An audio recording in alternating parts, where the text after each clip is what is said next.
So supreme court ధర్మాసనం BV Nagaratnam and Ujjwal సంబంధించిన ధర్మాసనం ఒక ఆసక్తికర వ్యాఖ్యలు చేసిన సందర్భం. సో అదేంటి తెలుసా?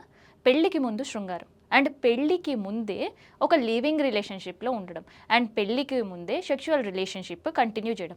సో ఇవన్నీ ఎంతవరకు రైట్ అనేది మీరు ఆలోచించండి అంటూ. సో ఇంతకీ ఈ కేసు పైన ఎందుకు మాట్లాడిందో, ఎవరు కోర్టు వరకు వెళ్ళిన పరిస్థితి అంటే 2002లో ఒక యువతి మ్యాట్రిమోనియల్ ద్వారా పరిచయమైన ఒక వ్యక్తితో పెళ్లి కుదుర్చుకున్నారు. సో ఆ పెళ్లిలోపే తను ఆయనని ఏకాంతంగా కలవడం, తన కోసం ఢిల్లీ వెళ్ళడం, ఆ ఢిల్లీ నుంచి ఆమె ముంబైకి వెళ్ళడం. సో ఇట్లా తనతో దాదాపు 2 సంవత్సరాలు ట్రావెల్ చేసింది. ఆ తర్వాత వీళ్ళు పెళ్లి చేసుకున్నారు.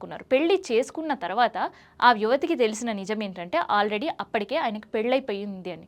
అండ్ మళ్ళీ ఎందుకు పెళ్లి చేసుకున్నావు అని కోర్టు అడిగితే, సో ఏదైతే పెళ్లికి ముందు 2 సంవత్సరాల పాటు ఆయనతో ఒక లైఫ్ జర్నీ చేశాను, ట్రావెల్ చేశాను, ఆ టైంలో వాళ్ళు కలవడం కావచ్చు, దానికి సంబంధించిన వీడియోలు చూపిస్తూ నన్ను బ్లాక్మెయిల్ చేశాడు. సో నాకు ఇంకొక గత్యంతరం లేక నేను పెళ్లి చేసుకోవాల్సి వచ్చింది, నా జీవితం పాడైంది. సో నాలాగా ఇంకొకరు అవ్వద్దు అంటే ఈ నిందితుడికి శిక్ష పడాలి అంటూ తను కోర్టును ఆశ్రయించింది.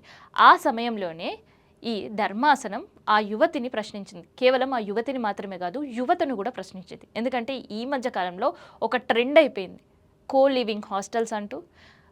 సంవత్సరాల తడబడి కో లివింగ్ హాస్టల్స్లో ఉండడం, తర్వాత ప్రేమనండం, బ్రేకప్ అవ్వడం, లవ్ మ్యారేజెస్ అనుకోవడం, పెళ్లికి ముందే సెక్షువల్ రిలేషన్షిప్లో ఉండడం, ఆ తర్వాత పెళ్ళైన తర్వాత కూడా డైవర్స్ అని ఎవరి దారి వారు చూసుకోవడం. సో ఇవన్నీ కంటిన్యూ అవుతున్నాయి. వీటన్నిటికి కారణం కూడా ఏకాంతంగా కలవడం అండ్ దాంతోపాటు లివింగ్ రిలేషన్షిప్లో ఉండడం అని కూడా వ్యాఖ్యానించింది. సో మేము మీ వయసుకు సంబంధించిన వాళ్ళం కాకపోవచ్చు, కాకపోతే మీరు చేసేది ఎంతవరకు రైట్ అనేది మీరే ఆలోచించుకోండి. సో ఇలాంటి కేసులు తగ్గాలి అని అంటే ఇలాంటి విషయాల్లో, సహజీవనం విషయంలో కావచ్చు, లేదంటే కో లివింగ్ హాస్టల్ కల్చర్లో కావచ్చు, పెళ్లికి ముందే ఏకాంతంగా కలవడాలు కావచ్చు, వీటన్నిటికీ చెక్ పెట్టాలా వద్దా అనేది నిర్ణయం తీసుకోవాలి. లేదంటే మీ భవిష్యత్ ఆగమే పరిస్థితి ఉంటుంది అని కూడా వ్యాఖ్యానించింది. సో సుప్రీంకోర్టులో ఇట్లాంటి వాదనలు విన్న తర్వాత చాలామందికి కూడా గత రోజుల్లో ఎట్లా ఉండేవాళ్ళు, ఇప్పుడు పరిస్థితి ఏమైపోయింది, అండ్ లివింగ్ రిలేషన్షిప్ కేసులు కావచ్చు, లేదంటే పెళ్ళైన తర్వాత ఇంకొకరితో ఇల్లీగల్ రిలేషన్షిప్సే కావచ్చు, అండ్ పెళ్లికి ముందు కో లివింగ్ రిలేషన్ హాస్టల్లో ఉండడమే కావచ్చు,